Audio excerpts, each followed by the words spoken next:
Hello hi అండి. So today మా breakfast వచ్చేసి చూసారు కదా, చాలా అంటే చాలా టేస్టీగా ఉంటుంది. మనం ఎప్పుడు కూడా నార్మల్ దోశలే వేసుకుంటూ ఉంటాం కదా.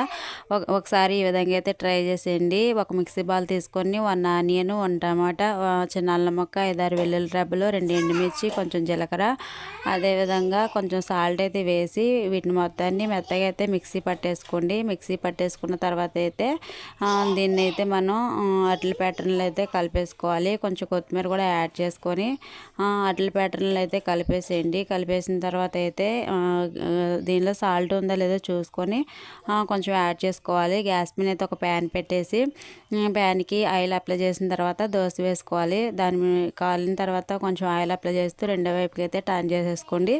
ఇలాగే దోశలు మొత్తం అయితే వేసేసుకోవాలి. సో టేస్ట్ అయితే చాలా బాగుంటుందండి. పిల్లలు కూడా చాలా ఇష్టంగా తింటారు. ఎప్పుడు నార్మల్గానే కాకుండా అప్పుడప్పుడు ఇలా ఒకసారి ట్రై చేసేయండి. దీనిలోకి పల్లీ చట్నీ కాంబినేషన్ అయితే సూపర్గా ఉంటుందండి. వీడియోగా నచ్చినట్లయితే తప్పకుండా ట్రై చేయండి. అదేవిధంగా లైక్ చేయండి, షేర్ చేయండి, సబ్స్క్రైబ్ చేయండి. బాయ్.